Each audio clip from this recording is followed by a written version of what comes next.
mga kapatay gutom. So ito na nga, nakauwi na nga tayo ng bahay guys, no? So magluluto tayo ngayon guys ng pechay na merong isda. So ito yung isda na guys na leftover namin guys. Nung nag-swimming kami, yan. Nag-swimming kami kanina guys. So yan na nga.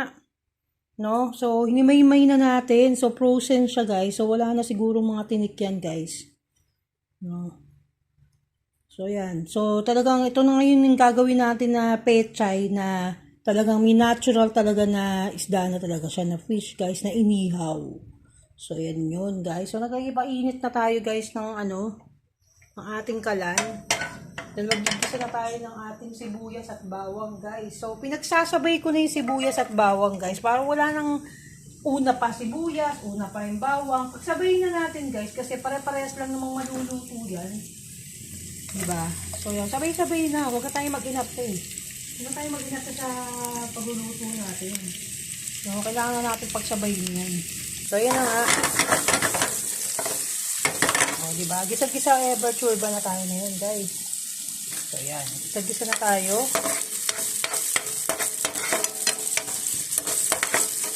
Kasi next na natin dyan yung isda guys. Pagkatapos natin igisa itong mga sibuyas at bawang guys.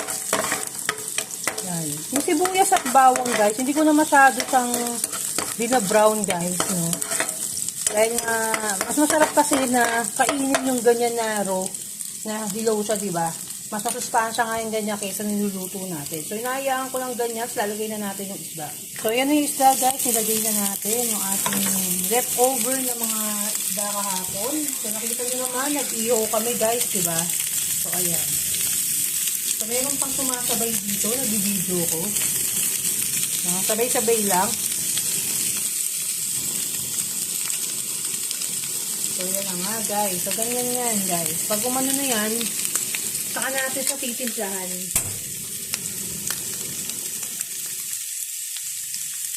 So, yan.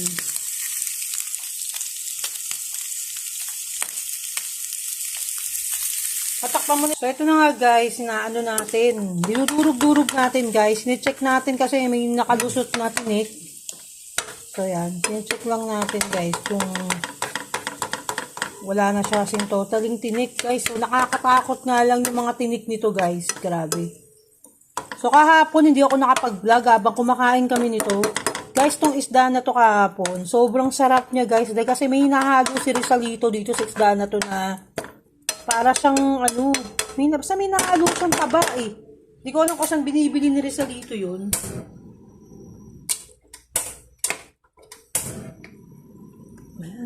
So, ang hirap na hirap tayo dito sa kalan natin, guys. So, yan na nga, guys. So, titimplahan na natin siya. So, lagyan na natin siya ng tubig, guys.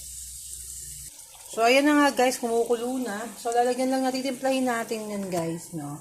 So, nahirapan ako sa buhay ko talaga dito sa camera ko. Dali lang. So, ayan na nga, guys. Pumimas, no? Busit na busit na ako sa lutuan ko. Kailan pa kaya maayos, no, guys? So, ayan, maglalagay tayo ng asin. Nalagay muna tayo ng asin. Pig salt ang nilalagay natin. Hindi tayo gumagamit ng iodized salt, guys.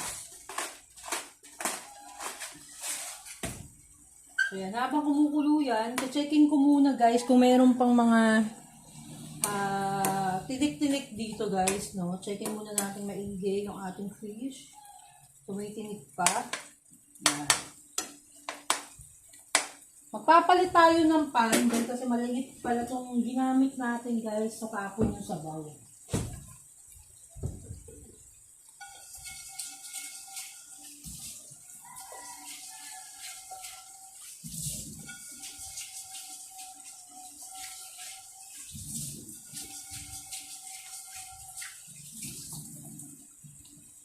So ito na nga, magpapalit na tayo guys sa pangmalakasang pan. So yan, nilipat lang natin guys.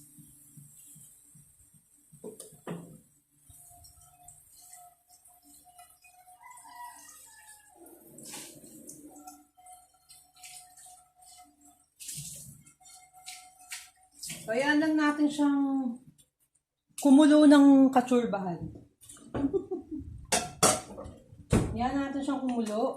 Ayan, ganyan.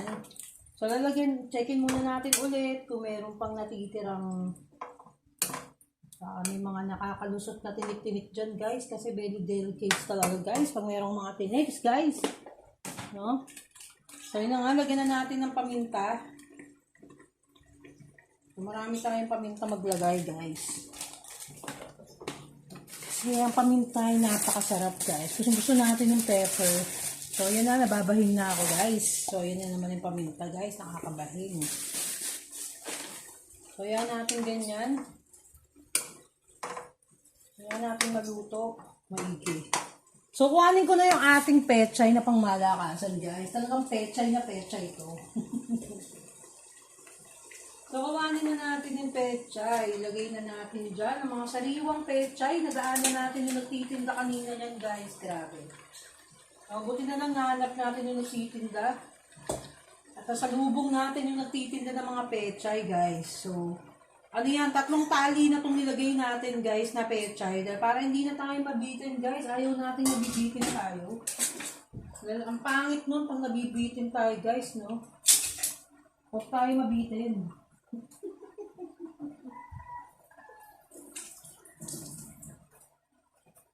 So, dapat hindi tayo nabibitin, guys. Ito na yung tatandaan nyo. So, hayaan na muna natin siyang ganyan. Na maluto yung pechay. So, yan, tataob na natin. Yung iibabaw na natin yung isda, syempre. Para yung gulay, maluto na siya. So, ganyan. Yan. Patikman natin maya-maya, tapos mag-a-add na lang tayo kung ano yung kulang natin, guys. No? Hindi natin binibigla yung pagluluto. Hindi natin inaasnan muna ng bonggang-bongga, guys. Dahil kasi nga, baka umalat, guys. Nasa huli ang pagsisisi natin pag umalat, guys. No? Pag umalat siya tapos, diba, hindi naman natin siya nagustuhan. Dahil maalat na siya. Ang hirap ng alisin ng pag-aalat nun, guys. Kaya tayo na lang mismo, yung maglagay ng kung ano mang mga seasoning na gusto nyo ilagay dito. Di ba? Tansyahin nyo na lang, guys, sa panlasa nyo kung ano ba yung mga gusto nyo ilagay.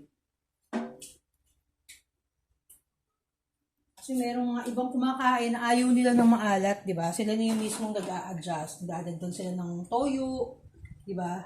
Dadagdag sila ng asin, ganyan. So, yan. So, ngayon, ang ginamit natin is napaka-fresh na isda. Diba? Napakinabangan natin yung mga leftover kanina, guys, na nag-swimming tayo. So, diba ginutom tayo, guys, after natin mag-swimming kanina, Diba? So, yan.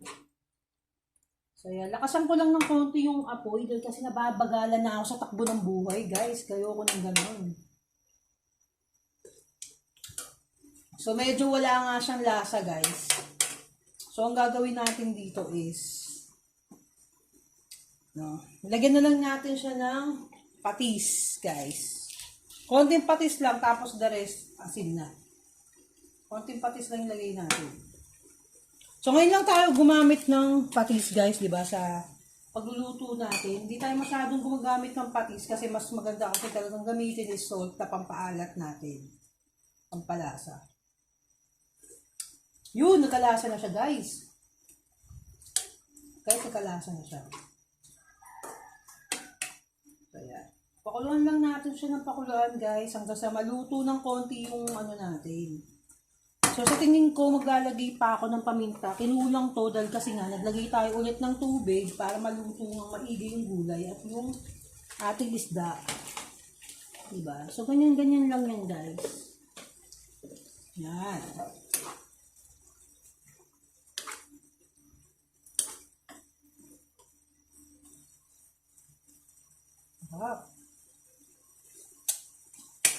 Diba? Makakain din yung ating mga doggy ng gulay. So, asin, black salt, pink salt. Pink salt ang gamit natin, guys.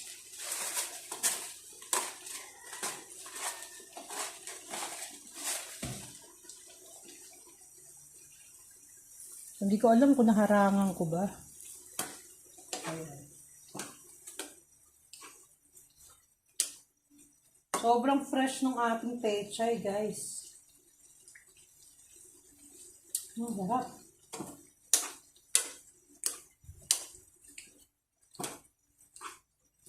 So, pupunta dapat ako ng market ngayon. So, hindi natuloy dahil kasi naisundo natin, guys. Grabe, ha. Masira daw yung tricycle, guys.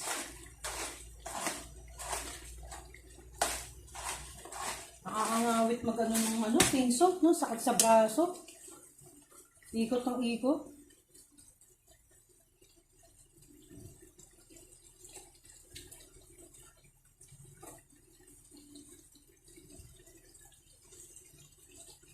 So, yan, guys.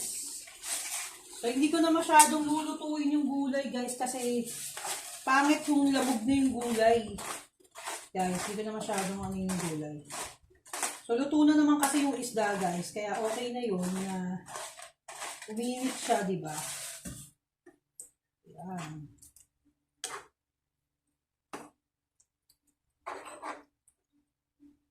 Tingnan natin kung luto na tong tangkay. Yung tangkay kasi mahirap lutuin dito eh. Okay na. Masarap. Masarap siya, siya, crunchy siya, diba? Hindi siya, hindi siya yung tawag dito yung lamog na lamog, guys, diba?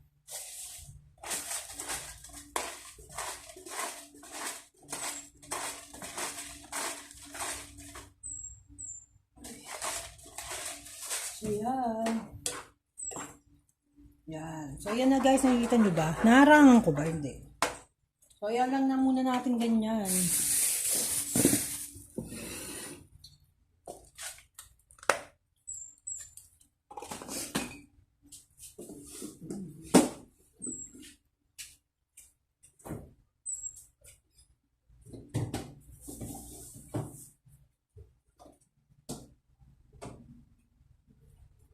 So, ang init ng panahon, grabe. So, ngayon gumanda yung panahon, guys. Sana ngayon kami nag-swimming, di ba?